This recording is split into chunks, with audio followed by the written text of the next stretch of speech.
Sauce doesn't taste like kombucha to me. Oh my God. It's a sparkling water. It tastes like lies and false promises. Just kidding. It tastes good. I like it. It was next to the I've started having like heartburn issues when I was doing so much road gigs and like drinking a lot and eating a lot of hot sauce, which is I love spicy foods, and Diet Coke and all that stuff. Sorry. No, you get it. No, go ahead.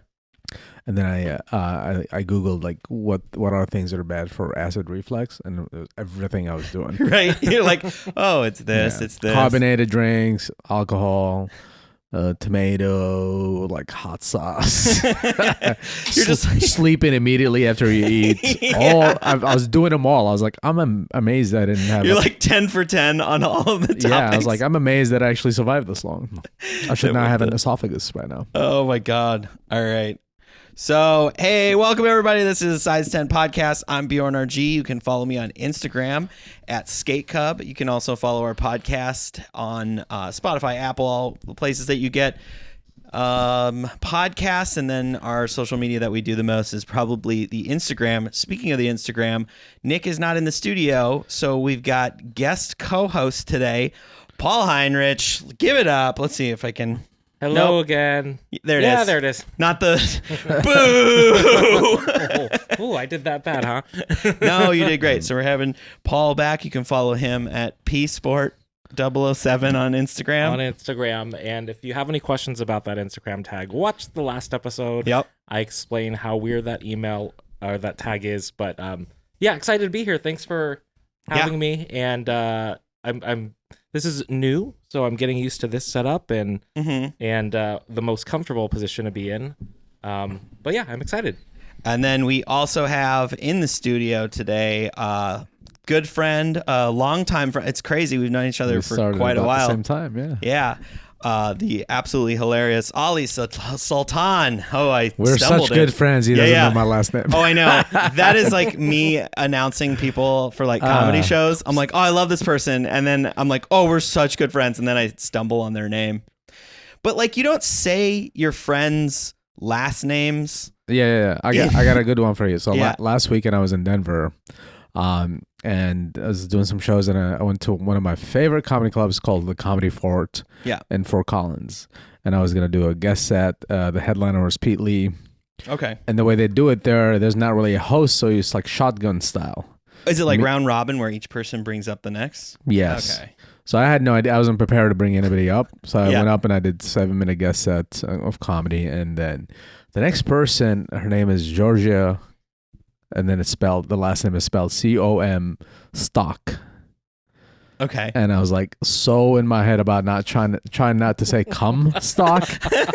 You know what I mean? Yep. It just feels really wrong. And it would have been easier if it was a dude, I think. You know what I mean? Obviously he's full of cum. He's a cum stock. But then to say that to a lady, it felt weird. And so I was like, in my head, I was like, don't say cum stock. Don't say cum stock. And I was like, I'm trying to like, how do you say it? And I thought about .com. I was like, okay, Comstock. Yeah. I'm just going to go Comstock. And then I finish my set, and then I start introducing her. I panic. Instead of saying Georgia, I fuck up the first name. I go, Georgia. Like she's Russian or some shit. Georgia Comstock. And I did both. I was like, I called her. I fucked up her first name. And then afterwards, I'm like, I'm so sorry. She's like, yeah, it's the first name that I had an issue with. Everybody fucks up my last name. Georgia. Oh my God, that's so funny. Yeah. I had an audition, and it's so funny. I'm gonna lead this into a real question for you because I am curious about this. Like, I had a audition for Norwegian Cruise Lines to be a host, and so this was in like Vegas, and a host for a comedy.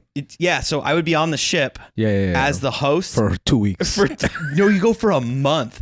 You get paid. You live on the boat. Yeah, if you feel like it's like if Christopher Columbus did stand-up comedy. That's what it. You know what I mean? Spoiler alert, I'm so glad I did not get the job because I have not bombed and messed up as hard as I did for the audition. because they had each person bring up the next person like that. But the guy before me didn't realize that. Yeah. So he was like, "Thank you," and left the stage. And you look like And I was you're like, rushing the stage. Yeah.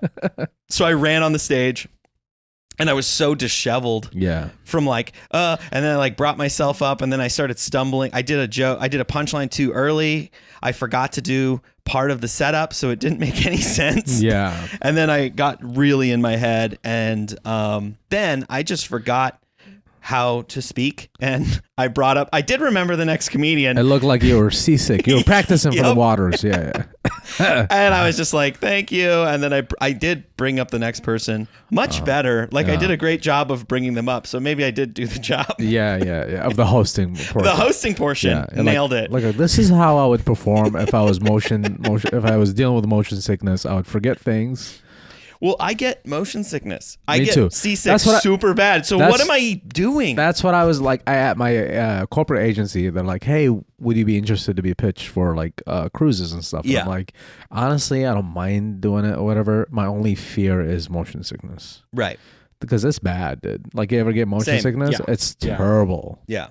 As a kid, my aunt had this really old minivan, and I had to sit in the front seat all the time because I would throw up In the back seat? Yeah. Oh, wow. What cruise line was it, by the way? I wonder. Norwegian cruises. Yeah. Okay. They were expanding to like more boats, and I had a friend who did Boats. cruises. They had more boats opening, and so there was like a whole line of clubs that they needed hosts for. Right. And it was good money. It was like I think it was like $8,000 a week. Yeah, no, it's like to host. It's insane. 8,000 a week, and it's 2 shows a night. Wow, that's every a lot of night. money. I don't think with it's, a rotating headliner. I think the pay has changed post pandemic. I want to say, Like I think Mike Brody used down? to old buddy Mike Brody used to. I think maybe he's still doing them. But yeah, those cruises are interesting because it's basically a mall on the sea, right? Yeah. It's the same type of people, I would imagine, right? I would never go on a cruise. I've never been on a cruise. Have you been on a Never even entered my thoughts to go on a cruise.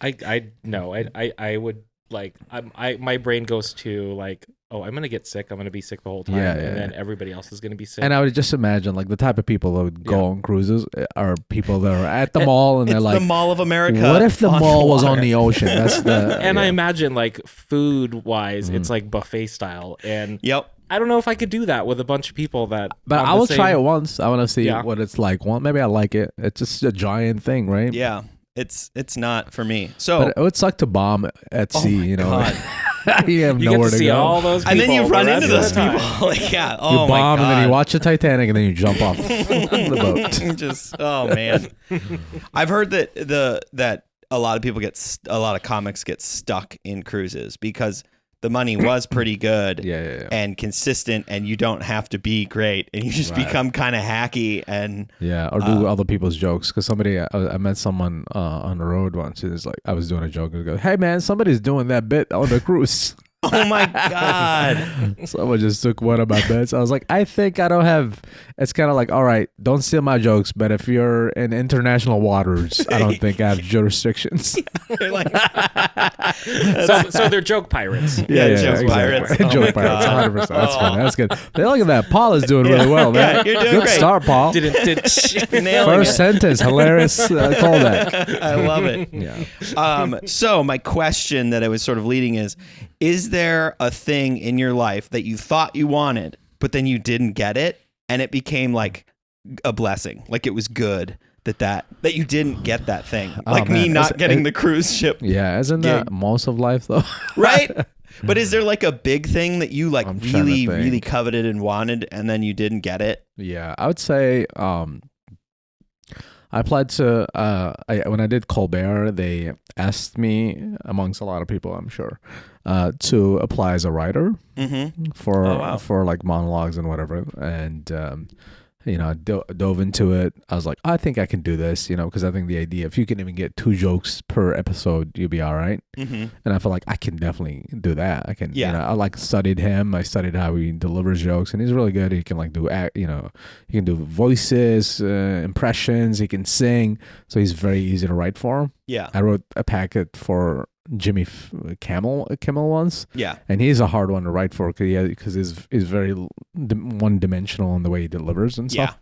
So he has to use certain types of stuff. But anyways, I was like, I think I could do this, and I felt good about my chances, and I really wanted it.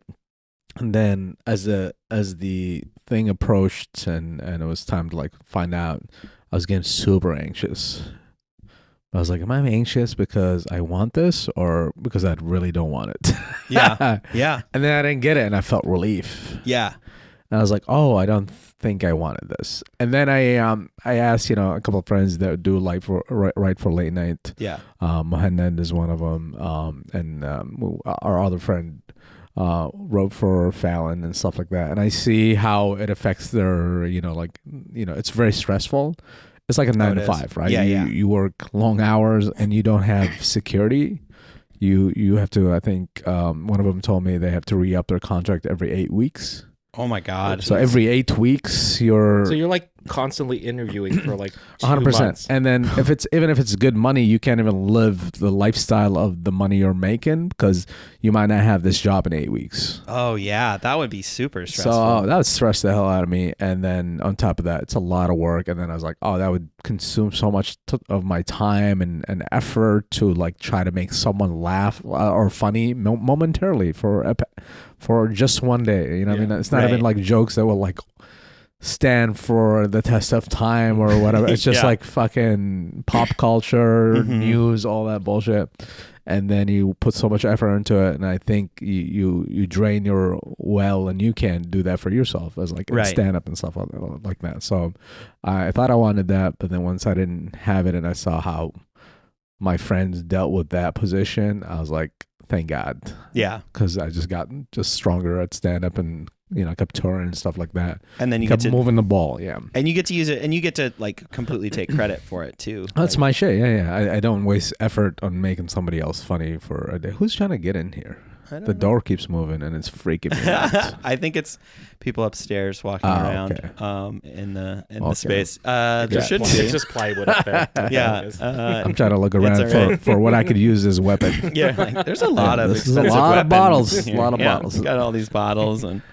In our kind of, is this creepy? I don't know, kind of creepy basement, but every depends on the context. I thought the handle was moving, but it's a light that comes on green. Oh yeah, because it's one of those number pad things to get in. Gotcha. Sorry for my ADHD. No. It's fun. I have it as well. There are worse things to be drug into a basement for. Yeah, I think a podcast is would be my top 5 things to go into a basement. Yeah. 100%. And I would say so overall. I think I learned that it's a big thing to learn to be I never want to write for somebody else. In that fashion.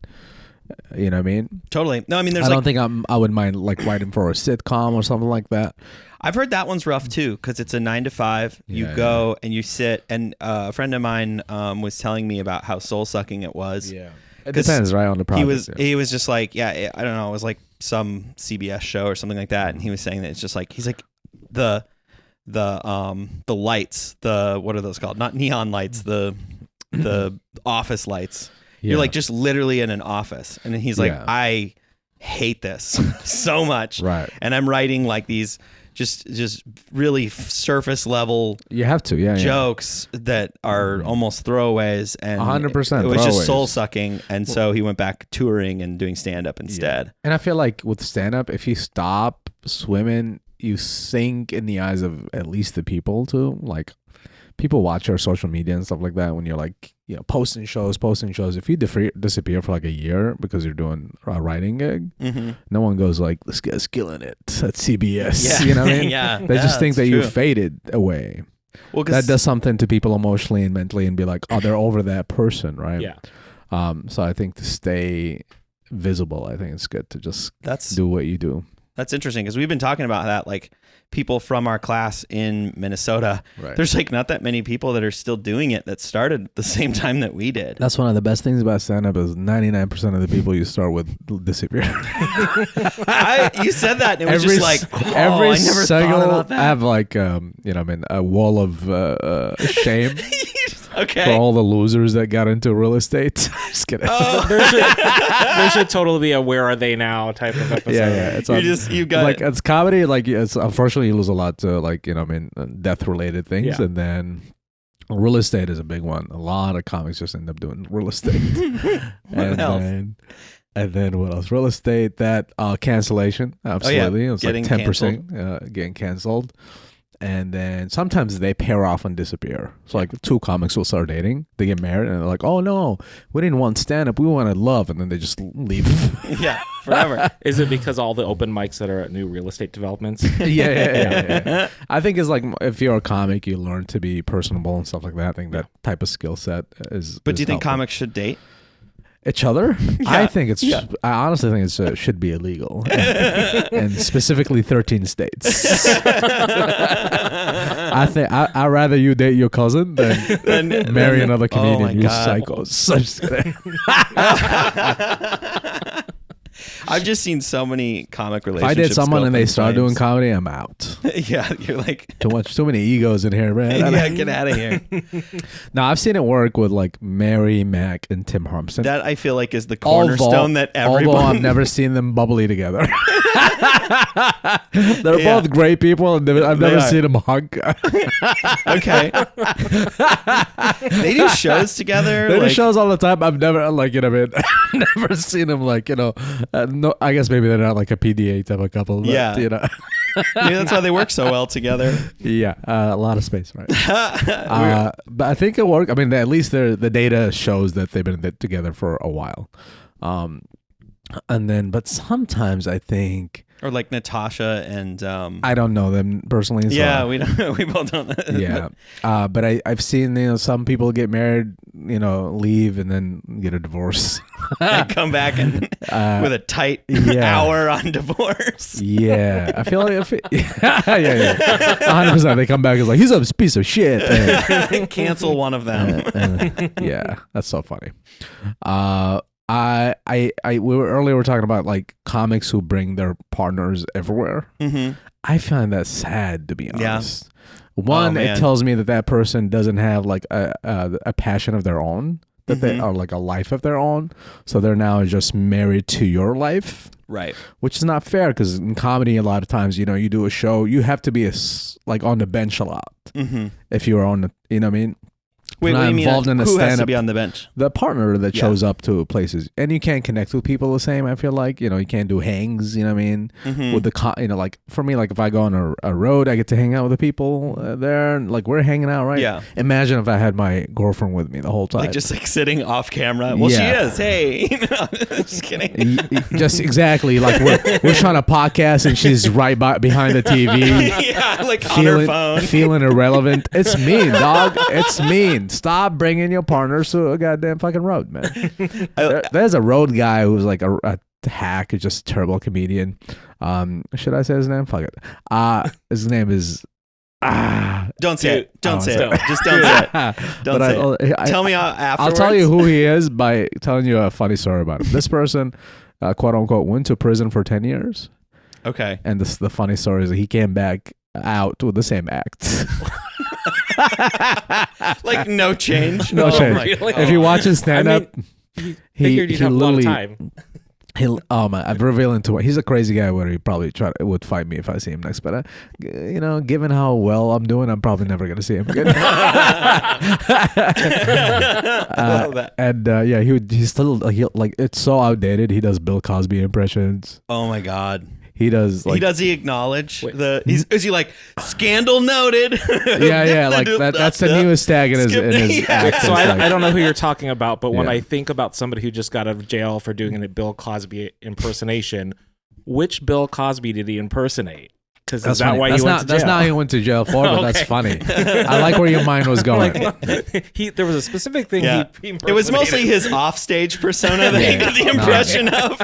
Yeah, he was doing his closer, and then he had to go to jail. That's back when stealing jokes was a big crime. He was on a cruise stealing Bill Cosby jokes. Yeah, joke pirate. that's crazy. It was funny when we started comedy. The biggest no was don't steal jokes, right? Yeah. Then we found out a lot of these dudes are evil, and then now it's like don't rape. You know, Yeah, I that's know. the big no. That's Don't the rape. big one. Please don't abuse. date rape We'll look over anybody. the stealing of the jokes. Yeah. Stealing jokes is not even a big deal now. Like, I mean, like if the Thanks, Dane Cook, TikTok. if the Dane Cook thing happened in now times, people will wouldn't pay attention to it as much. Right. They'd be like, Elise is not a fucking monster. You know what I mean? like at least he's respecting women. Yeah, at least he's not stealing panties. He's stealing jokes. Well, I had an interesting experience. There was a comic, he was pretty new, and he got really mad at another comic that was also new, and they had a similar bit, and I had to pull him aside and I'd be like, listen, both of you are writing a shitty joke. Yeah, I was like, first of all, joke's not that good, so don't worry about it. Like, it wasn't even that good. And I also explained, it's like, if it's an observational joke about something in Portland, there is a chance that someone else made that same observation. 100%. That's the thing. It's like I've seen that with a lot of new comics. It's like, yo, you don't own puns. You don't think you're the first one to wordplay this pun. Get out of here. There's a reason you both are saying it because it's easy to get that. I had it. So like I was sober for a while, not anymore, but and so like I had this stupid joke, and then someone else had a very similar joke, and I was like, all right, never have to do it again. But I can do it on this podcast. Right. I would just be like, I like my beer like I like my men like I like my beer. Non-alcoholic. So stupid. You had no confidence at all the way you I did not deliver it. I hadn't said it in a while, and I was like, wait, I mixed it up. It's fine. It's a fine line. It's a fine line. You could have just said it with confidence. Yeah. It's no worries. Non-alcoholic. So stupid. Getting back to the guy. Yeah. Ooh, so he would bring his lady and I think her kids, maybe possibly their kids, and he's not doing like good, you know what I mean? So he's just doing shit one nighter gigs. They're staying in a motel, the Murder Inn. yeah, Murder Inn. And I'm like, man, that's like not even like you're just dragging this poor family with you. None of this looks good at all. You know what I mean? I personally would never do that to someone. Unless it's like I'm doing something in special event where like we should go to this festival. It'll be fun. We have a lot of sightseeing and stuff like that. But it doesn't limit your interactions with the people you'll meet. I went to a festival in Vegas in 2020 right before everything shut down, and my now ex went with me, and that was the biggest mistake. Yeah. Because then can't even cheat. Like can't have any fun. It was an LGBT one. But Paul loved this. I think that was the biggest mistake, was that bringing them along, because it was like I was kind of like taking care of them a little bit when I want to go and be weird and like write in my notebook. Yeah. You know, in the hotel bar. And you want to be a comic. It takes away from your identity, right? Yeah. Of wanting to just be a comic and whatever, you know, when you're home, right? Yeah. You can structure time together and whatnot. But like now you're just pursuing your own weird little dream. Mm-hmm. And you get to meet these other dreamers who are from the same community, and you have to be that. Yeah. Without having to worry about the good time of. I have like such guilt if I bring someone. I'll just constantly worry about like. Right, you're like, are they having fun? Exactly. Do they feel included? I would actually be like, do you want to do some time on stage? Yeah, I want you to be feel included, just sitting in the green room. Give it a shot. I'm not the best at like introducing people, like he'd always get upset with me for that. Yeah, it's like, well, I'm not really here to like. Like, I'm sorry, I'm a social butterfly. I'm right? networking for my own benefit, not 100%. to introduce people to you. I mean, what other job would it be appropriate to. No, fucking funny. jobs. Like, so funny. hey, honey, do you want to see me do surgery? Bring the Exactly. kids. That's what I'm saying. Hey, Like, baby what? girl, we're gonna do a root canal together, huh? You gotta check this out. Bring me the yeah. I would yeah, exactly. It's also indicative that person does not have a thing or a life of their own. Yeah, If they're just 100%. it's codependent. It's extremely codependent on both parties. It's unhealthy, I think, and it's not fair to one of the two people. Somebody's compromising too much. There's an imbalance there. There's definitely an imbalance. I would say, I know I can picture 3 comics in this conversation that will take this the wrong way, and I'm right. Yeah, In the camera, I'm right. That is I'm right. super funny. It's just like I was just thinking, like if I was to go to your job, because like we're together, and I mean there is a little bit of that. Like you do like to come and participate in some of the stuff, and I've been dragging you into these podcasts. If there's a and work stuff. event, yeah, but not Right. every gig. Yeah, no, you come in together to open mics together, you psychos. No, he went to one. I was like, let's not. I thought, It's we'll sad. go to one. So and I don't want to be at it. an open mic. Like Why would I drag somebody else? Open mics, no, like, thank you. never 100%. again. Not for me. Like You go to open mics, you understand the origin of the Joker. You're like, oh yeah, I can see where That you was would want to murder someone. in was that like- case, I would rather see that root canal. yeah. It just makes me think, like, what would it be like if I just like came to work with you and just like, I don't know, stood there and watched you take phone calls? Yeah. Yeah, it's not cool, man. Stop. Hey, comics. Hey, see a fucking therapist already, all right? Stop dragging people into a fucking mess. I love it. Or just bring your side piece to your gig. Yeah. Hey, that's the only acceptable time is you bring your side chick or side piece or whatever. Side chick. Yes. I love it. And after the gig is over, you don't bring there's etiquettes. Yeah. All right, so this is so fun. This is a sneaker podcast, so Is it? Yeah. I love that we're getting Barely. into it 15 minutes deep. Dude, yeah, 25 minutes in, we're going to talk about some sneakers because like we had like you were stoked. I showed you all of my mids. Like you're a I mids love shoes. guy. I'm same thing. I recently got into it. You have the what are those? The Royal Blues. The Royal That's Blues. the first one I got. Same. My friend Greg Coleman, who's a great comedian, who had on a pair of Jordan 1s, and I was like, these are very beautiful. I've never been a materialistic person. I don't care about brands. I wear whatever I wear. You know what I mean? I've never been tied to any I'm not a simp, as they call it in the streets. Okay. Not a conformist. And have I made terrible fashion choices because of that? Absolutely. Turns out most people are right. So I saw him in Jordans. I was like, those are so beautiful. And I wanted to get the same pair. And then I didn't want to get the same exact pair. They're just creepy. You know what I mean? Yeah. What color were they, if you don't mind? They were like white and orange. Were they shattered backboards? I think so. Okay. Oh, nice. They were so beautiful. I thought they were great. So I went in and then I found the mids, I think on Nike's website. So I got it from the source. And this is before the documentary fucking came out. So it was easier to find shoes, I think. And then I got those and I was like, those are so cool. And then with these things, because they're so nice, you don't want to like overwear them. Right. So you go, I got to get another pair. You know what I mean? What else is out there? Then I got another one that's like a shit ton of colors. I forget the name of it. I'll show you a picture of it. It's another mid. Yeah. And then I love that one as well. And then I was like, I fucking love Jordans, but I heard the highs might have better my friend quality? James King. Yeah, he's like, the highs are real leather. I don't know if that's true. Like the different, it's made better is what he said. So I was like, let me try tier these of highs, leather. Yeah. So I got like a high. I don't know if I got this one. Yeah, I got this one first, the Purple Pulse, which are my favorite those are pair. Awesome. That's kind of those are mid actually. These are mid. And then I got a high. It's like white and pink. I'm gonna look them up. So what are these ones? These are Purple Pulse. And then I got the Emerlows. This one is the second one I got. Oh, there they are. the purple aqua. The purple aqua. Oh, that's a Purple Pulse, right? Mid.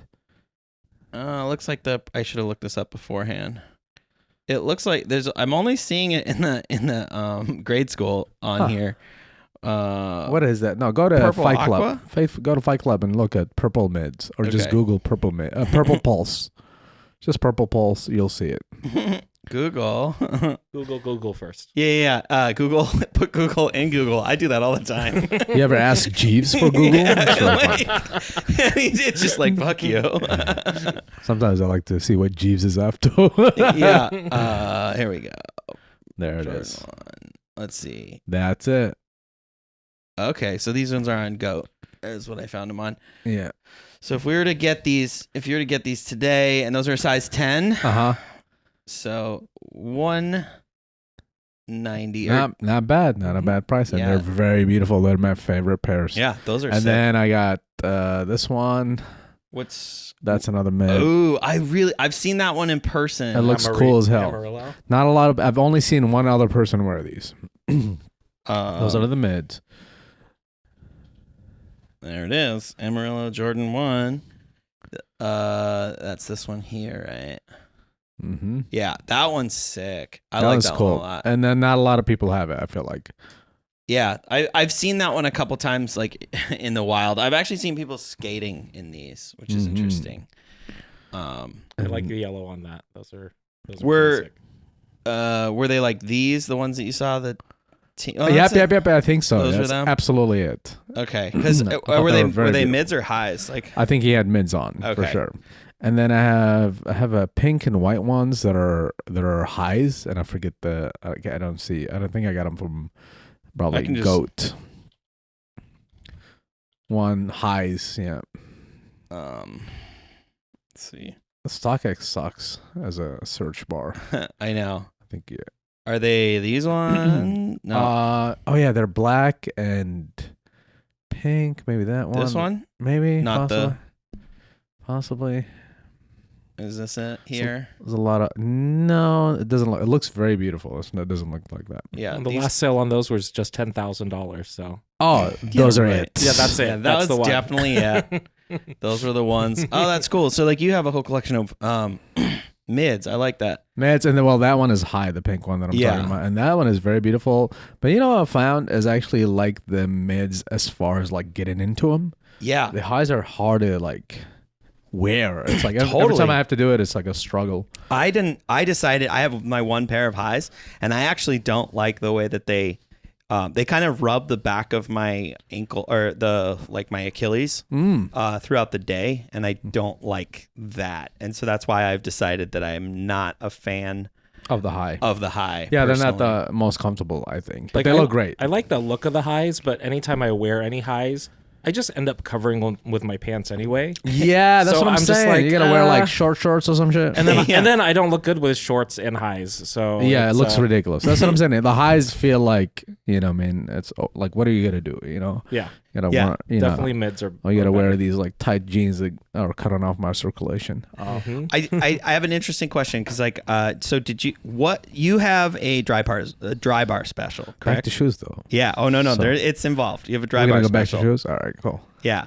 What did you wear in your dry bar special? You can look it up. I think. Can you? Yeah, I think I just had a very cool purple jacket Okay. representing Minnesota, and it was like. But what shoes did you wear? I don't remember. you don't remember? I think I wore just something, one of those like classy Okay. thing, and it had nothing like brand wise. Did you But I wear? wore Jordans for my Colbert. Okay, which Jordans did you wear for your Colbert? My first one is one of the Royals Oh, because hell I yeah. had the jacket that I had. I was like, this would be a better fit. For Oh, that's awesome. hmm Yeah, I actually got these at that comedy festival Got in Vegas. Cool, man. Because I went to They're a great. bunch of sneaker stores, and I was like, it's like my favorite color, blue. I really liked them. I got them dirty one day. They That's haven't hilarious. gotten as clean as I would like them, but.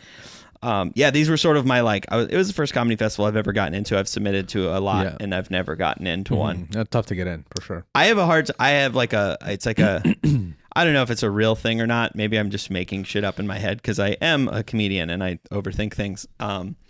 but I feel like I just don't have a good clip, like a Yeah, super solid clip. That could be it too. Because every time I try to record one, I feel like You get nervous, something happens, or I have to. I have a hard time getting one that's like a standalone 5 minutes outside of context. It's tough to get like a perfect 5 minutes where it's like beginning and end, no mistakes, no weird things, or like there'll be all these opportunities where like I've gotten an opportunity to like film something, and then I get heckled, and I have to like deal with that in the middle of it. And it's like, cool, now I can't use this tape. Yeah, this is why you don't fucking heckle people. Yeah. If anything that you take away from if this you see episode, a camera and you're heckling, you're a monster. And I hope you get a tumor in your butthole. I love that. I love that so much. I just remember like that's gonna be the clip for the show. Yeah, please. Out of context. Please use that. One time I was like, I had this buddy of ours like set up a 3-camera thing, like one on the audience. These just like expensive ass cameras. It was a nice, very nice setting. I was like, oh, let me run what I think I want in the special, just to have that footage. You know what I mean? And that's the day I get like heckled by just drunk white women saying weird shit to me the whole time. And I was like, this is not usable at all. So fuck you. Yeah. Sell the clip to her. Because she probably didn't look back at it. I never want to see that person again or talk to them. Now I'm like annoyed. I'm trying to figure out what my pink ones are. I think they were black. Try black and pink. I forgot what they look. It's been a while since I put them on. So are you primarily a Nike guy, or are there other brands that you like too? I think I like Jordan ones. I think the look of it is they're the best looking ones for me. Yeah, I've seen the 4s and all the ones that you showed me. I think they're cool, but like I think that's a great like. Are these? Oh yes, up there. Yes, to the left. It looks kind of like that, but even better. I can't find them. Even I try to like look them up afterwards, and I couldn't find them again. I think they're like might be like berry pink. Like no, not that one. The one that first one. This one. No, top. That that this one here? You're clicking on that. It looks kind of like that. It is black and pink. Okay. Yeah, similar to that. What does that say? This is the white light Arctic. And that might be it. And is it high? This is a mid. No, it's a high. Oh, it's a high. That's right. Yeah. That's the one I have, and I love the look of it, but it's just annoying to get into. So from the ones that are cool, but they're not the most comfortable shoes. Yeah. It's just something you would wear for like show or whatever, right? Right. A short event, like a couple hours or whatever. For me, it's the high, that one. It's this one? Yeah. The bubble gum. Love those bubble gums. Yeah. Yeah. And I bought my first Air Force because I saw a friend of mine had the pink one with like the rose on the side. Yeah. I was like, oh, this look really cool. And I bought one for me and my girlfriend so we can match and be corny. We don't tour together, but we do shit tour like together, that, but we fucking match when we go to dinner. And I put them on. I'm like, oh my God, these are like walking on clouds. They're so comfortable. Yeah. I never had Air Forces in my life. Yeah. I remember in high school, everybody had the black and white ones. I just thought it was like, these are a bunch of simpletons. I'm not going to follow the trend here. But they were right. It was comfortable. Super comfortable. And I was like, oh, let me try other Air Forces. Yeah. And then I bought the one that I showed you earlier, the one with the multicolors. Yeah, those are so cool. Those ones and then for me and her, and then I bought the orange, the Halloween special, that skeleton one. Oh yeah, awesome. you showed me those. Those are real. I gotta bring those. Those are very up. cool, and they glow at night. And then some asshole convinced me to get my first Yeezys. I'm just kidding. That would be me. I ordered them yesterday. Oh wait, not Air Max. God, what am I doing? I'm like trying to type something else. Actually, I bought my first Yeezys. I think I bought the 700. Is it Boost Faded Azure? Is that a thing? The Faded Azure, I want to say, is that a color? And blue. They're Boost 700. Yeah. So I bought that one. That was the first one I bought. And then I got to me and I was like, oh my God, these are grandpa shoes. These look ridiculous. So the Faded Azure. That's all you got to type and it should come up. How do you Zure? Faded is That's it. They look. Oh really? They look very cool in picture. They look awesome there. They look awesome. The color scheme is amazing. I thought it was gonna be the coolest shoes, and then you put them on. It's like you have a boat on your. Yeah. It's a giant. Oddly enough, those match your your jacket I right would've now looked so perfectly. sick. Yeah. They just looked the shape of it. It was not a cool look. Okay. It looked like grandpa shoes. It looked ridiculous. Oh, these are definitely that dad shoe. They kind of like, they almost look like you're pigeon-toed when you're wearing them. Yeah, you look stupid. You look mad stupid. It's weird because I hated these so much. And then they have like weirdly grown on me. Yeah. The colors are great, right? The colors. This color blocking is great. They just had the Wave Runners came back out, which those are the first ones that I just like. I hated on them so much. Mm-hmm. But they are wide, and I have wide feet, so I do kind of want a pair. There was a pair that just came out that was like this, but in like red, basically. Yeah, so you're not a fan of these? These are the no. I had to resell them and lost a little money, but it's all right. And that's then, good. Then I got the ones that because I tried them yesterday at your place. Was it the Faded Oats? You got the MX Oats. MX Oats. So that's those were so cool. The 350 MX Oats. Yeah. Because anytime I see the 350, that's the only one I'm like, that looks kind of cool. Yeah, this one. So Yeah, you got the this orange one. and blue. This and one the is cream. like it's not as It popular. does look like a cake, doesn't it? It does. It looks like a it's cake. almost like a confetti cake, Like but a- it's 100%. smeared It's a little bit. marbled. It's all comfy. I really so this was I got this one when it came out. Like so I got them off the drop. Out of a lottery thing. lottery thing. I think I got them from like Bait or something. Got it. But I didn't. I wasn't thinking, and I knew that I should have gone a half size up, and I did not. So they are now. Pro tip for these: you can pull the insoles out, and it makes them a little bit more wearable. They don't hurt your toes quite so much because they are a little pointy. Yeah.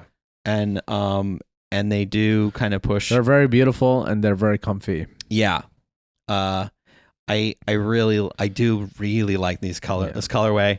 I haven't really worn them out much just because they're kind of a light color and everything, but maybe I should wear them on the show tonight. Yeah. I don't know if they go with my shirt, or if I have a shirt that goes with these. But yeah, these are fun. It's funny I got these because he said he really liked them and I was like, I'll go for them. And then I got them and I was like, nah, I'm going to keep it. So they were originally a gift for me. I For you, saw okay. them. And I'm not supposed to say, you know. That's hilarious. And he had the hat to match. Come on, dude. Oh, he does. But he can wear them anytime he wants. We kind of swap. You guys share shoes? Yeah, We share that's shoes. the So same cool. size. But oddly enough, so there's so I'm part Filipino, so we have this. Oh, cool. There's a superstition where you never let people right. use your shoes. You never 'Cause buy. your aunt will die. You never buy. Yeah, your aunt will die. Your auntie will die, and your mom's gonna blame you for the rest of her life. But it's the symbolism is like you're letting somebody walk over you. Oh, interesting. So anytime I buy him shoes or he buys me shoes, I give him a quarter, so I'm buying it from him. That's hilarious. Yeah, so he's like, "Oh, thanks for the shoes. Here's, I got some change." Oh, you got to do it. You got to I don't believe it, but it's like, But it's stuck in your head, Yeah, I get it. It's hard to go against yeah. this. So never let your friends borrow your shoes No, never again. Never unless again. you got a quarter on you. Then you're good. Good. What about a penny? We did something kind of fun today. We went to the Adidas employee store. Yeah, this has been a trip where I'm losing a lot of money. You're in the. I'm so sorry. I came here to bring back some cash, but this has been a big L for me. Maybe I got a bunch of outfits for you. Yeah, we went to. Thanks for taking me there. It was a lot of fun. Adidas store. Yeah. Employee store. So the that's- employee store. And is that like something they have everywhere or just in specific cities? There's two here. There might be one in like Germany as well. Really? But there's nowhere else. No. That's so cool. Why here? Because there's a headquarters. Here. Got it. HQ. And that's why there's a Nike one as well. Like HQ that. is here too. It's basically like you get the employee store or you get the employee discount, but they give passes, and it actually was a little less crazy than I was expecting. Maybe it's because we went so early. Yeah. But every time I've gone on the weekend, it's people are grabbing stuff like it's Insane. It's like wall to wall. Yeah, like that. The only thing that is a bit of a downside to it is like a lot of times they have like random sizes, so they'll be like a cool sneaker. You experience this. Yeah. It's a cool sneaker and you're They like, don't have cool. the size. All they have are 6s. Why do they have just like a block of 6s? Like those Right. Y3s that I saw. I have a theory people resell them probably. They can. Yeah. With the really hype ones, Yeah. if those are there, they are there very occasionally. There'll be one that's like kind of a hype sneaker that like didn't sell out, and it will. You can only buy one. There's a limit. Good. And I know that like with Nike, they do track that a little bit. You're not supposed to resell their stuff. Nike's like a mafia. Yeah, they're a little gnarlier. But that's why I like them. That's why you like them. Yeah. I mean, but doesn't the mafia wear tracksuits from Adidas? Me and Paul and the mafia, we wear tracksuits. the mafia. Looking like Russian mobs. I love it, dude. I loved the experience of like we came in there and like I grabbed a bag because I just knew. I mean, I saw Paul running around. I was like, all right, we're probably going to need a couple. Because I made the mistake of like trying to hold 2 or 3 boxes of sneakers. It's tough, so I grabbed one of their giant and I had nothing bags. on me at that moment. Yeah, you had nothing. You like walked around and he was like, hey, you came up to me and you were like, where'd you get that bag? And I was like, I'm sorry. And it was over. I was like, they're right over there. And it was funny, I saw you with that bag and you already had the full bag and I was like, I need to catch up with these guys. I was like, that's my mind. I was like, I hope they don't think I'm fucking around here. I came here to buy. I'm not window shopping. I got competitive. And then I was like, you won. Well, no, I think I got Paul 2 shoes more. like 2 pairs of shoes right away, which I liked. And it's such a good deal, half off. So like just the original Adidas, and then I was like, cool, let me maybe get one for her. But I recently just bought her a thing. So I was like, okay, let me just get her slippers. She uses my slippers all the time and I'm annoyed, I'm sick of this shit. So my fucking slippers. So I got her slippers and then I was like, oh, it'd be cool to like, have a work. She takes my tracks jacket sometimes. Let me get her one of those. And I got that. And then I started like, I realized women have so much cool variety of things. Color, the best colorways, the best such prints. Great colorways. And I was like, oh, I got this one, that one. And then I got this cool thing at the end last minute. Which sick. I'm sure I have to thank you for that. You bought one of those, and I was like, I gotta get one. Yeah, like we were literally we could have been twins in line, and you left the line to get it. My bag was bigger than both of y'all bags, but you still spent less. But it's so crazy. That's what I'm saying. Like, remember I made a joke. I was like, all of this is going to be the same cost as the Yeezys. Yeah. And it was. Because the Yeezys was $260 plus tax or whatever. Yeah. So like my total was $270. Yeah. For all that stuff. I know. That was a lot. Well, and they're really brilliant there where they'll have like a really like, especially like with the women's stuff. I wish they would do this with the men's stuff too, but they'll do that. Like they'll have like a cool print, but then they'll have the pants. Yeah. To match it, and you're just like, I'm not gonna just buy her the jacket. I gotta get her the. That's how I'm so sick of toxic masculinity, ruining colorways and cool things that we can get. Thank you. Yeah. Yes. Yeah. I was looking because I'm a fan of the Ultra Boost DNAs, and I walked through the women's zone and I was like, oh my god, the colorway! Like in the men's, it was like black. Gray, gray, camo, gray camo, black camo, and you go and there's like these, like I'd never seen the painted Boost with those, there was like flowers, and I was like, that's sick. Like it's very tastefully done. There should be a non-binary like clothing store, and that's all they do is like there's no, everybody like, just get. Would it be really boxy or would it be really fitted? Well, like we said, that's where it gets funny, right? So like, if you have a body type that can work with that, it will depend on the person's body type, right? Yeah, for sure. Be very, because I know I remember when I was a little kid. I don't remember this. My mom told me about this later in my life, so that's probably what I'm remembering. But apparently, I complained to her one day because I was like, women can wear anything they want, and I can't because I had I wore my I got they were women's, I think they were leopard print or like cheetah print pink biking pants, like spandex pants, and I wore those to first grade. Spandex biking pants that are leopard print, like body glove, pink, right? yeah, like a body glove, and they were like pink? neon, like they're bright. Please tell me neon. your family was surprised when you came out. I was sent home from school because of the bullying that happened. Oh my god! like they called my parents at work and were like, "Hey, you're gonna need to pick up Bjorn." How old were you? I don't know, whatever you are when you're in first grade. Oh yeah, you're like 7 or 6. 7. Oh, that's crazy. In Montana. Oh, they were like, "Yeah, we can't have this queer boy." Well, but really, isn't cheetah print technically camo? It's kind of a It is camo. a different type of camo. camo. It's Just spicy not Montana camo. camo. I liked them. I It's camo remember. yeah. It's the type of camo you need when you're like having an affair behind your husband's back. It's camo for if you're in your Desert 40s. camo. Yeah. It's cougar camo. Cougar camo. I love It's just cheetah. Yeah, I think leopard is a cool print for sure. I wouldn't know how to rock that. The but, leopard print spandex yeah. pants, like Now, when you say pants, were shorts or full, like capris all, or pants? all the way. They were like all the way to the shoes. That's like so funny. Wow. they're biking spandex bike pants. Yeah, that's I amazing. mean, I kind of can't believe my mom purchased them for me. I That's didn't cool. think She's about that. I mean, supportive, she yeah. was just like, whatever, this is what he wants. But at that age, who cares? You know? yeah, that's probably what she was thinking. And then like I hadn't done a lot of like, because I was like at home, and then obviously you're like at home, and then you start going to school, Right. and then you learn to conform. Yeah, 100%. Yeah, You know, like I'm sure now Yeah. it would be different. Like if I were to go to school, yeah. same thing. A kid, like, or even in Portland, it would have been a whole different. Like I would have been wouldn't have not mattered sent at all. home. They'd have sent Yeah. home the bullies. 100%. Now it's like yeah. so progressive, but like you're brave. yeah. You're class So president. there has to be standing ovation immediately when you walk in. You'll be on like the local news, like a brave soul came in today in leopard, making a statement. Oh my god. Yeah, it's like Hashtag. It's awesome. It's actually pretty cool that has shifted. That though, has shifted. you know? I'm sure still like because most people, if they're being bullied, they don't want to like reveal the bulliers and stuff like that. That's part of the, you know what I mean, the way it works. So I'm sure it still happens, but like I think culturally we had definitely have progressed in a lot of ways. Were you bullied growing up at all? or- I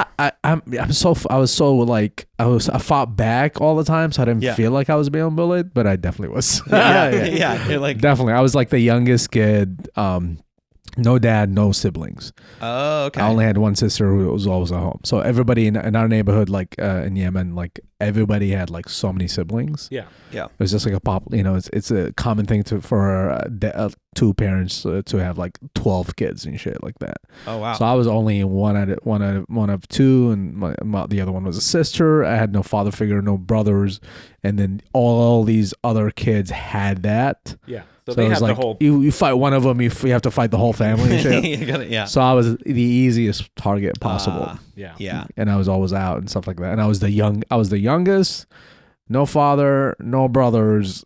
I was like as easy as it gets. Yeah. Yeah. But then because of that, I had to be so like, you know what I mean, so like, yeah, you just if you try to bully me, it didn't feel that good because Yeah. I'm calling you a lot of names. Yeah. Got it. So I'm that's fighting where back. Yeah. I mean, I guess I just stood my ground all the time. I Yeah, never yeah, like, yeah. you know. so that's probably where a lot of your sense of humor came from then, right? I'm sure many things, but yeah. That was part of it. Yeah. When did you move to the States?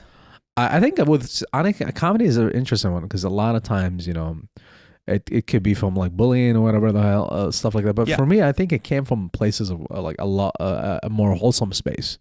Oh, really? I think the other stuff can maybe drive you in a different way, Mm-hmm. but the humor aspect of it comes from like love. I think like when my uncle was the funniest dude and the person that I wanted to be like the most in the streets when I was playing with the kids Yeah. was a funny dude. Yeah. And he would okay. like hold court and tell jokes, street jokes and stuff like that. Yeah. And I would Yeah. love that. And I enjoyed humor even from a very young age. And then at home, my uncle would hold court, and he was a cool guy. And he was kind of like a father figure. He was a very funny dude. Yeah. Yeah. And then so when I learned to be funny and I made like an impression of Mr. Bean at home, I got everybody's attention. Mm-hmm. There was a little peace in the house. Everybody was like, "Oh, that's so fun!" It felt so good to make them laugh. So I learned the value of humor Yeah. from that age quickly. And then later on, I think when I was in the States, I developed like social anxiety and stuff like that. Real bad social anxiety, and I remember, you know, just like when I hung out with people in college, I would tell a joke to my friend, and then he'll retell the joke to the rest of the car, okay. and then they would laugh. Like I would have Yeah. to go like through because I was comfortable with him, but I was not comfortable to like put myself out there with these jokes, you know. Yeah. So you know, so I've always like loved making people laugh. You know? How? What happened to make that change? Because like when I met you, when we were first I was starting, fucking traumatized when you met me. you were. Of course, man. You were just so confident, and I was so jealous of it because like I was so scared to do stand up. And I listened back to some of my original sets, and I'm just like, that's funny. I started with like a facade confidence. You know? Yeah. I've always had a lot of self belief. So like even as like from the bullying era, right? Yeah. I have a lot of conviction. I was like, you know, like I remember I lived in what you would call like a ghetto in Sana'a.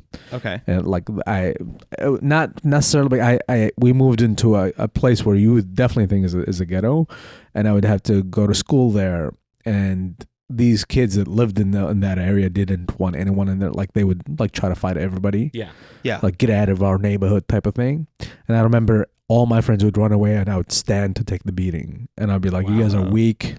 You guys are if you're like real man, you would fight me 1-on-1." And like, you know, I had too much pride to just like run away. You know what I mean? Yeah. So I've always had like this weird conviction and pride, you know, self pride.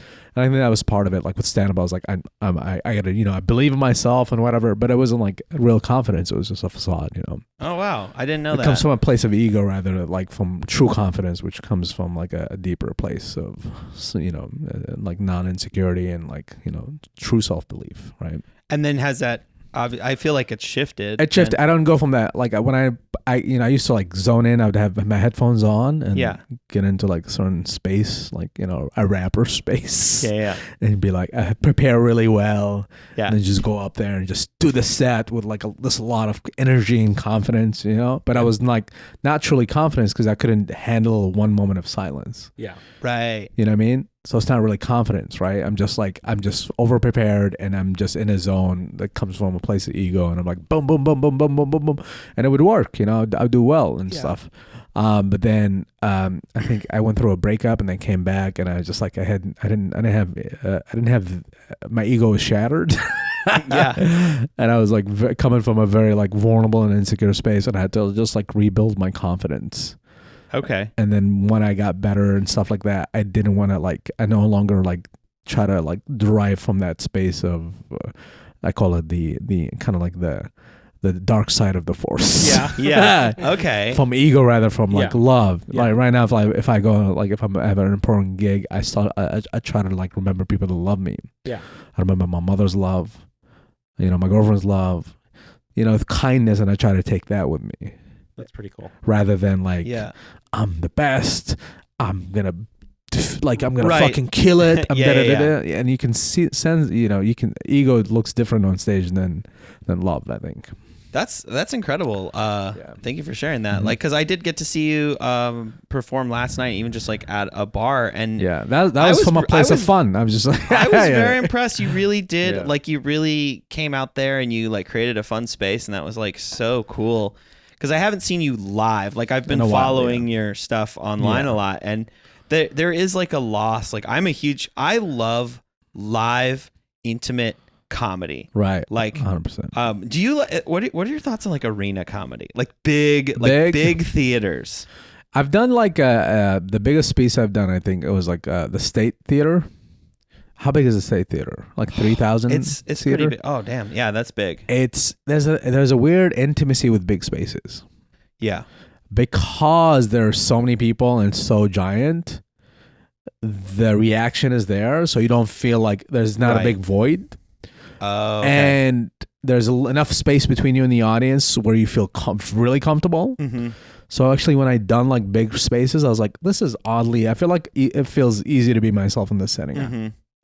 But then if you're not, you know, if you're in area like Kevin Hart does, like fucking football arenas, that's just, I don't know, man. If your act is big, then it makes sense. Do it, but if you're like an intimate act, you know, I can't see Mark Maron doing an arena. Yeah, I think everybody should know where they're optimal, right? Yeah, like which size crowd do you perform the best? What do you think is your optimal? I can do intimate settings, and I can do. I felt very comfortable in a theater gig too. Mm-hmm. If it feels intimate, I feel like because of the big stage, I can maneuver a lot comfortably on it. Yeah. Where if you're in an intimate room of like 300 or 100, and there's a small stage. Yeah. You feel kind of like almost immobile because you can't move a lot because people are right there. Yeah. You know what I mean? Totally. Physically, I feel more comfortable on a bigger stage. Huh. That's really interesting. Emotionally, I feel better in like a very intimate. Yeah, I like the intimate small rooms and like creating those fun spaces.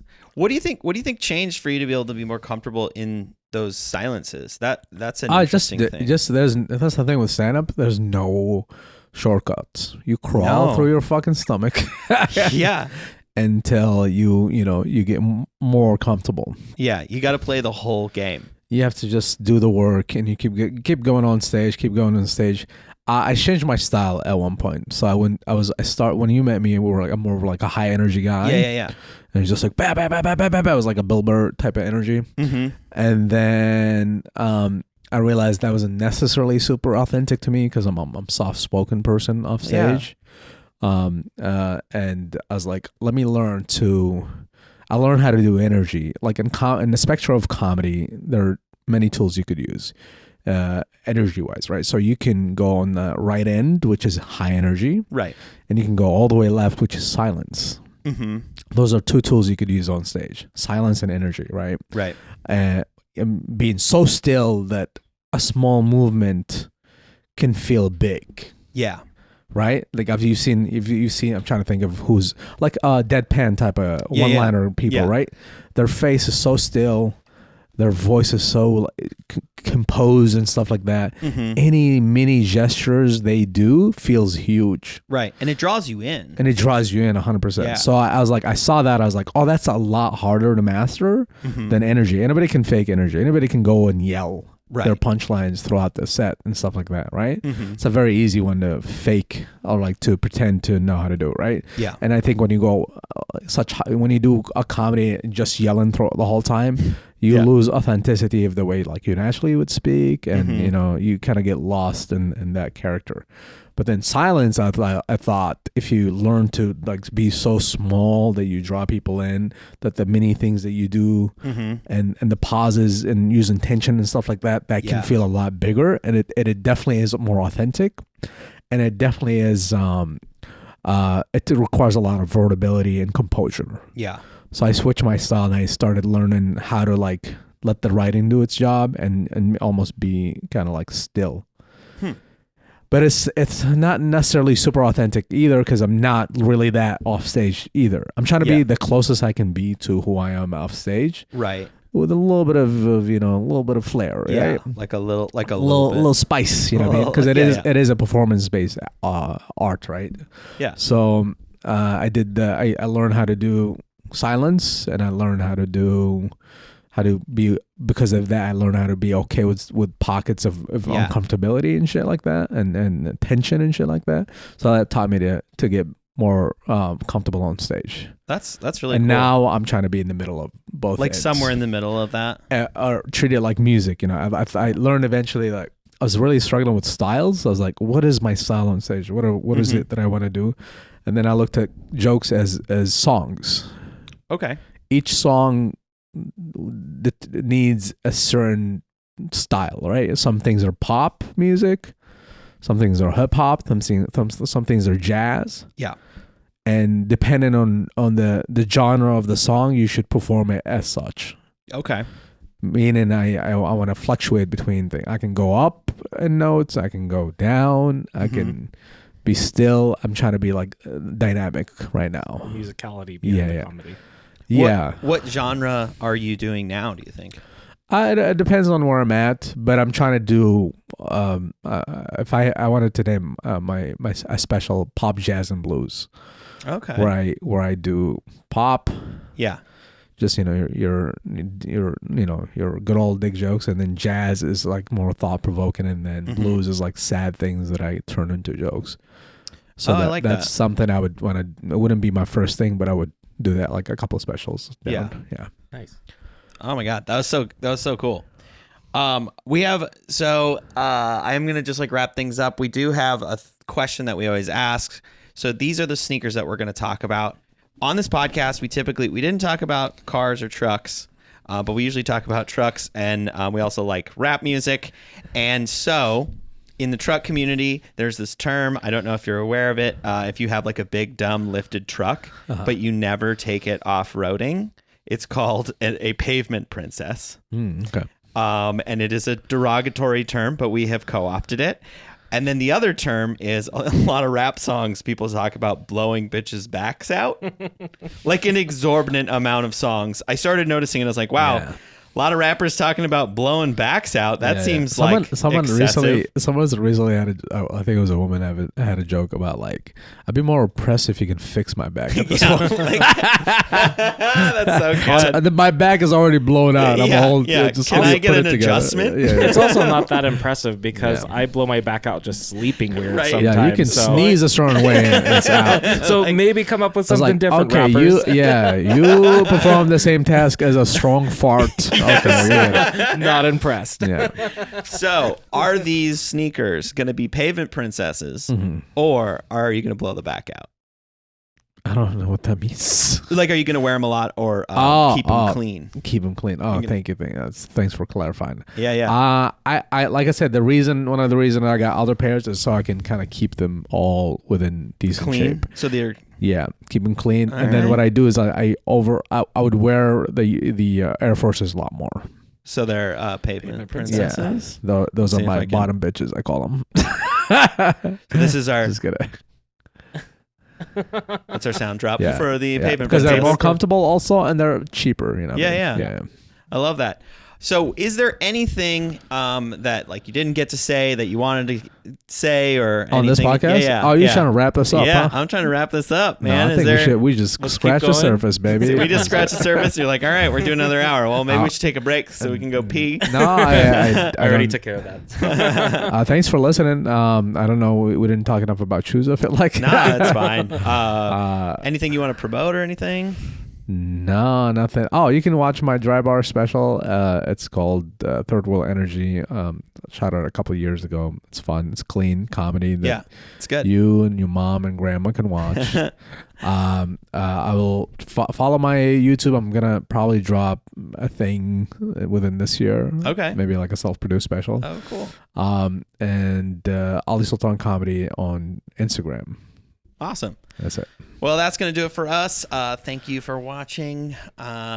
Please like and subscribe. Follow us on YouTube, Spotify, Apple Podcasts, wherever you get your podcasts. We have new episodes every Wednesday. If you want to catch me live, I do a monthly show called Vibe Comedy at Curious Comedy, and it is the third Saturday. The link doesn't work always. The link didn't work. Oh, yeah, we had some link issues, but we should have buy that tickets sorted. at the door. Yeah, buy tickets. You know what? Just buy tickets at the door. I also have my show on Thursday nights, 8 o'clock at Bangers Comedy at Neighbors Tap Room. Thank you guys so much for listening. Bye.